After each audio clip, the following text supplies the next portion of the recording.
अभी एक छोटा सा सिस्टम है which I follow for wealth creation. अभी व्हाट इज वेल्थ क्रिएशन? तो अब जैसे ये एक सिंपल चीज है। मैं मतलब ये सोच मेरे अंदर है और हर एक आदमी के अंदर ये चीज होती होंगी कि मैं जो भी कर रही हूँ आज मेहनत, तो मैं मेरे आगे के पीढ़ी के लिए, आगे की जनरेशन के लिए मैं क्या रख के जाऊंगी।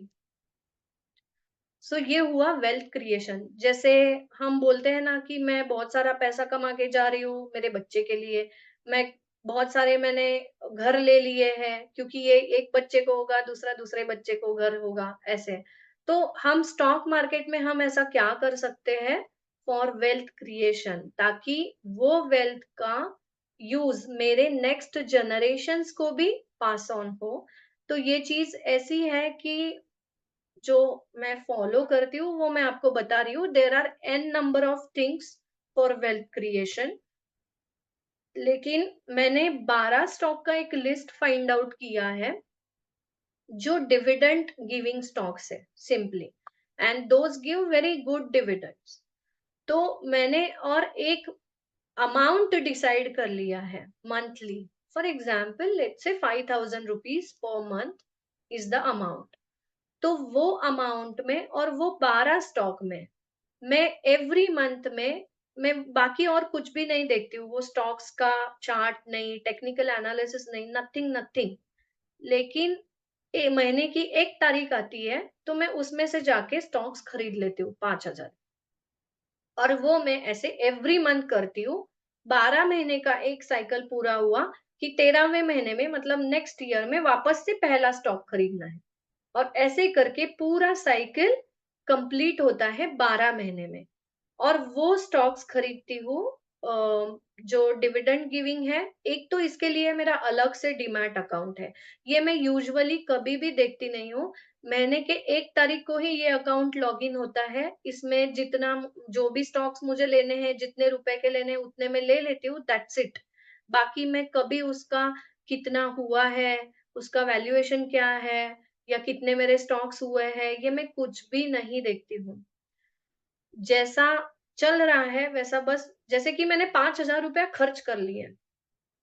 मैंने आज गई शॉपिंग की और 5,000 की ये मैं स्टॉक्स की शॉपिंग करके आ गई, ऐसे माइंडसेट से कि ले लो और भूल जाओ। और ये आपको उसके ही बेसिस पे, मतलब जितने आपके नंबर ऑफ स्टॉक्स है उस बेसिस पे आपको ये डिविडेंड आता रहेगा। तो ये सेम डिविडेंड आज आपको मिल रहा है, ये आपके नेक्स्ट जनरेशन को भी पास ऑन होगा। और स्टॉक्स लेने के बाद क्या होता है, कभी वो स्टॉक स्प्लिट होते हैं, कभी वो बोनस डिक्लेयर करते हैं, डिविडेंड डिक्लेयर करते हैं। तो ये सारे चीज का आप फायदा उठा सकते हो। जैसे मैंने बताया आपको एग्जाम्पल कि एक तनला सॉल्यूशंस का स्टॉक था, 20 का 2,000 हो गया, तो ये चीज ऐसे स्टॉक में हो सकती है। लेकिन 20 का 2,000 हो गया तो मुझे बेचना तो है ही नहीं ये चीज को, क्योंकि ये तो मुझे आगे के जनरेशन को पास ऑन करना है। तो यहाँ पे मेरा पोर्टफोलियो बिल्डिंग होता है for wealth creation through stock market. तो आप ऐसा भी कर सकते हो कि जो आपकी ट्रेडिंग की इनकम हो रही है, सपोज आपने ट्रेडिंग में जो भी इनकम कर ली है, वो ट्रेडिंग की इनकम आप यहाँ पे डंप कर सकते हो। ओके।